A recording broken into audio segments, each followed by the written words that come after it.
The movie begins in ancient Rome. An architect named Lucius is failing to come up with new innovations and is struggling with money. Every idea he comes up with is rejected by the clients, who think his innovations are outdated. One afternoon, Lucius's friend brings him to a public bathhouse to unwind. Lucius thinks it is the worst place to relax, since it is filled with loud, naked people. Overwhelmed by the environment, he goes underwater and stays there for a while. Suddenly, he notices a small whirlpool forming on the other side of the tub. He goes to check it out, but is pulled by a strong current. In only a few seconds, Lucius ends up in a tunnel-like place, struggling to breathe. He tries his best to get to the surface and is finally successful, but to his surprise, he is not in a Roman bathhouse anymore. In fact, he is in a modern Japanese bathhouse, filled with old men who are in shock to see him stand naked in front of them. The architect has somehow traveled through time to modern-day Japan. Lucius, who has never seen someone with Mongolian features, assumes that the men are from a flat-face tribe.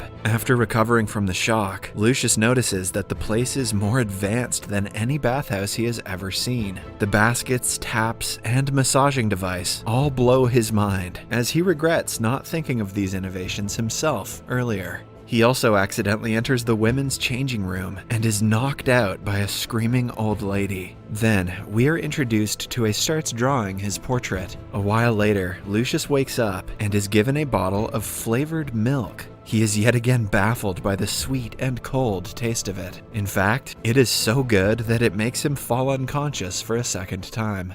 When he regains consciousness, he is back in Rome, surrounded by men. They say that he drowned in the tub and was found a few minutes ago. Initially, Lucius thinks his encounter with the flat-faced tribe was only a dream, a racist dream. But then, he notices the empty milk bottle at his side. The scene cuts to 2 months later. Lucius proposed his renovation idea to the owner of the bathhouse and made it more advanced. People praise his creativity, and he makes a lot of money off of it. They now use baskets, massage booths, and even sweet milk to enhance their bathhouse experience. While in the tub, an old man wishes that he had a bathhouse at home. As Lucius is thinking of a way to make that possible, he is again pulled by a current and brought to a bathtub in the 21st century. A man comes inside and asks Lucius to help him bathe. Lucius is confused, but he does as told and finds out about many more useful tools, like the shower head and the shower hat. Coincidentally, the house belongs to Mami, who finds Lucius on the floor. She runs to get her sketchbook, but when she returns, he has already disappeared. Back in Rome, Lucius makes a house bathtub for the old man and earns a lot there. Lucius is approached by a messenger of the emperor, Hadrianus. The man is known for being cruel, as rumors say that he killed the cabinet members who opposed him. Since the talk about Lucius's inventions has been going around town, even the emperor is taking interest in him. Upon meeting Lucius, he reveals that he is an admirer of art, and what Lucius has done with the public bathhouse is clearly a form of it. Impressed by his work, the emperor wants him to make a personal bath for himself. He demands that it must be out of the ordinary, innovative, and something that has never been done before. Lucius accepts the challenge and makes it his mission to a ditch and disappears. A scene from current times shows us one afternoon she accidentally leaves the water on and fills a tub to its brim. Suddenly, Lucius appears in the tub and starts breathing frantically. He stops when he realizes the tub is bubbling on its own. The manager of the shop goes to complain about the strange man, giving Mami and Lucius time to socialize. Lucius asks her to give him a tour of the place and hands her a coin. Although Mami doesn't understand his spoken language, she does understand the language of cold hard cash, and she shows him around. Lucius is mesmerized by the urinals and thinks printed toilet paper contains the secrets of the flat-faced tribe's success. I really wish I didn't have to keep narrating that term. But the thing that fascinates him the most is a bidet. When he is on it, he feels like he is in heaven. Copying the idea from everything he saw, he returns to Rome and makes the emperor the best bathhouse of all time. It has a toilet with constant water flow to clean the behind, a tub with bubbles made from slaves blowing up a pipe, a glowing aquarium, and scented candles. He exceeds the emperor's expectations and is awarded a special necklace that has a unique sculpture of dog legs and human genitals. Lucius runs home to friend. One day, he is approached by a messenger who is worried about the emperor. It turns out that the emperor lost his son recently and thinks that a crocodile is his reincarnation. He wants Lucius to design a place where the crocodile can be stored and all of his needs are met. Lucius has to be extra careful with this one, because if the animal dies, all blame will fall upon him and he will be declared a national criminal.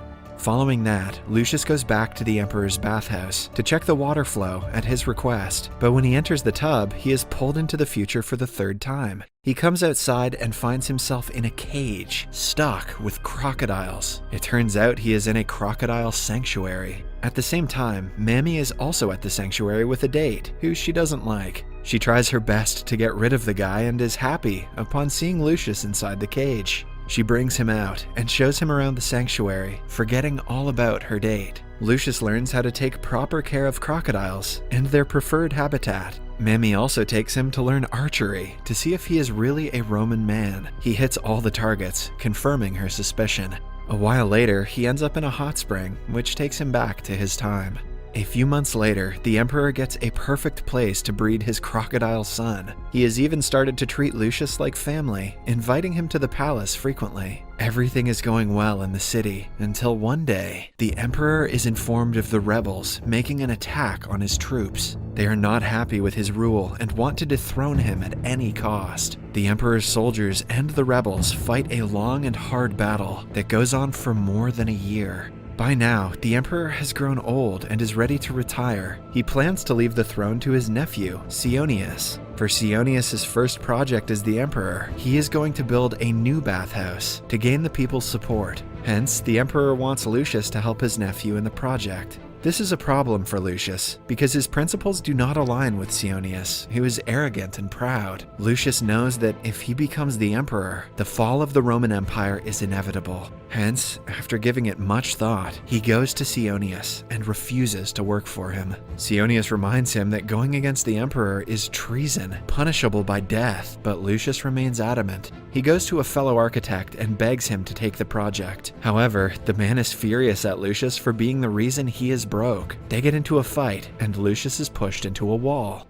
In the next scene, he is with the flat-faced tribe again. He is hurt, but they are taking care of him as their own. They bring him to a hot spring where he can rest and recover. It is said that if he bathed in the water of a spring, a person can heal quickly. They also give him fermented alcohol, which burns his throat. Then, Lucius meets Mami, who has learned to speak basic Latin. She asks him his name, but Lucius is so drunk that he falls on top of her, and the two drown in the lake. When they wake up, they are in Rome. Much to Mami's amazement, she finds out that Lucius is about to be executed for refusing to oblige the emperor's order. Worried, she tries to convince him to take the project, but it doesn't work. Lucius leaves home with his luggage to save his life. Meanwhile, in Japan, the group of old men are looking for Mami when they fall into the lake. Like Lucius, they also get stuck in a whirlpool and are brought to the past. Lucius is on his way to a different city when he comes across a natural hot spring on a hill. He remembers the way he was treated by the tribe and realizes that the spring can be useful to the emperor's wounded soldiers. He rushes to Mami to tell her of his idea, which she agrees with. Following that, Lucius goes to the emperor and presents him with the vision. He also claims that he was instructed by Antonius to make the spring. Antonius is another possible heir to the throne, who is much more eligible than Ingenious. Hence, Lucius wants to make him look better in the emperor's eyes. After being permitted to make the spring, Lucius, Mami, and the tribe get to work. In the next few hours, they make the first hut. Gradually, many houses are built around the spring, and they turn into a resting point for the soldiers. The tribe takes care of the wounded and helps them recover quickly. They also use their knowledge of modern medicine to do so. A few months later, the soldiers win the battle against the rebels. They celebrate by drinking and dancing.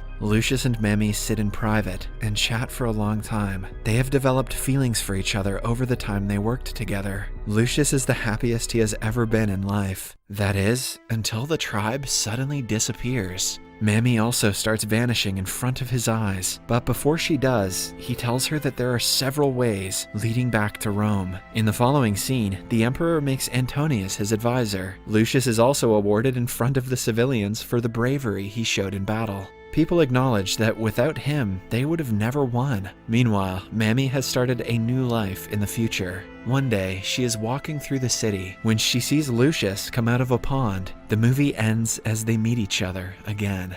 Subscribe for more videos like this, turn on notifications, and leave a like to help the channel out. Thank you for watching.